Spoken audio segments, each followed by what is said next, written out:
നമസ്കാരം. വൈദ്യവേദത്തിൻ്റെ മന്ത്രപ്രയോഗ രഹസ്യങ്ങളിലേക്ക് എല്ലാവർക്കും ഹാർദവമായ സ്വാഗതം. ഞാൻ വിഷ്ണു നമ്പൂതിരി വെള്ളിയോട്ടിലം. ഇന്ന് നമ്മൾ പരിചയപ്പെടാൻ പോകുന്നത് ബാല ത്രിപുരസുന്ദരി ദേവി എന്ന മഹാശക്തി സ്വരൂപത്തെയാണ്. ബാല ത്രിപുരസുന്ദരി എന്നത് വളരെയധികം പ്രസക്തമായ ഒരു മന്ത്രസിദ്ധിയാണ്. വൈദ്യവേദത്തിൻ്റെ ലോഗോയിൽ പോലും ബാല ത്രിപുരസുന്ദരിയെ കാണിച്ചിരിക്കുന്നു. അത്രമേൽ ശ്രേഷ്ഠമാണ് ഭഗവതി. ഒരു കുഞ്ഞിനെ പരിചരിച്ച ശീലം നിങ്ങൾക്കുണ്ടോ? നമ്മുടെ കൂടെ അജയ്യ ശക്തിയുള്ള പരാശക്തി ഒരു കുഞ്ഞിനെ പോലെ ഓടിക്കളിക്കുന്നത് ഒന്ന് ചിന്തിച്ചു നോക്കൂ. നമ്മുടെ മകളായി അവൾ നമുക്ക് ചുറ്റും ഓടുമ്പോൾ എന്താകും അനുഭൂതി? ഇതേ അനുഭൂതിയാണ് ബാല ത്രിപുരസുന്ദരി ദേവിയെ മന്ത്രസിദ്ധി വരുത്തുമ്പോൾ നമുക്ക് കിട്ടുന്നത്. എന്താണ് ബാലയെന്നും എന്തിനാണ് ബാലയെന്നും അറിഞ്ഞാലോ? കാരണം ബാല എന്നത് വളരെ വളരെ വളരെ സൗന്ദര്യമാണ്. എന്താണ് ബാല?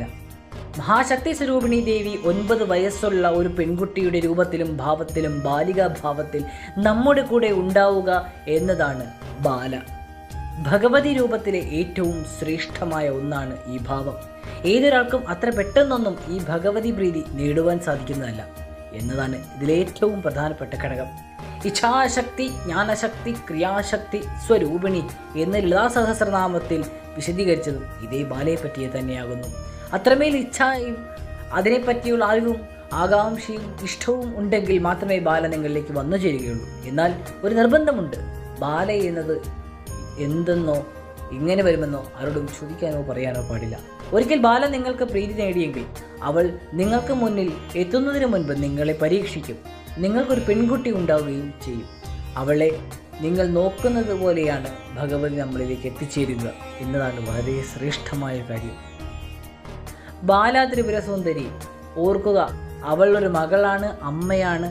അതിർവരമ്പുകൾക്ക് അപ്പുറം നമ്മൾക്കറിവില്ലാതെ വന്നാൽ അവൾ രക്തചാമുണ്ടിയാകുന്നതിനും മടിക്കില്ല. നിർബന്ധ ബുദ്ധിയുടെ രാജ്ഞിയുമാണ് അവൾ. കാരണം അവളൊരു കുഞ്ഞുവാവ, കുഞ്ഞുകുട്ടി, കുട്ടി ബാലികയാണ്. മന്ത്രം ഓം ഐം ക്ലീം സൗ. സേവാവിധി.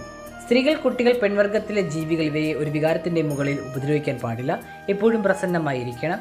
രാത്രി ഉറക്കം കുറയ്ക്കണം. ജീവിതത്തിൽ ഒരു ഇരുത്തം ഉണ്ടാവുകയും ചെയ്താൽ മാത്രമേ ബാല നമുക്ക് കിട്ടുകയുള്ളൂ. ജീവിതത്തിലെ ഇരുത്തം എന്നത് അച്ചടക്കവും കൃത്യതാ ബുദ്ധിയുമാകുന്നു. മാനസിക സമ്മർദ്ദം ഉണ്ടാകുന്ന പ്രവർത്തനങ്ങളൊന്നും ചെയ്യാൻ പാടില്ല. ബാല ഗുരു ഉപദേശത്തിൽ തന്നെയാണ് ഉണ്ടാകേണ്ടത്. ഫലവും മറ്റു കാര്യവും അതിൽ നിന്നുമാണ് അറിയേണ്ടത്. ഇത്തരത്തിലുള്ള മന്ത്രപ്രയോഗ രഹസ്യങ്ങൾക്കും മറ്റു ജാതക ജ്യോതിഷ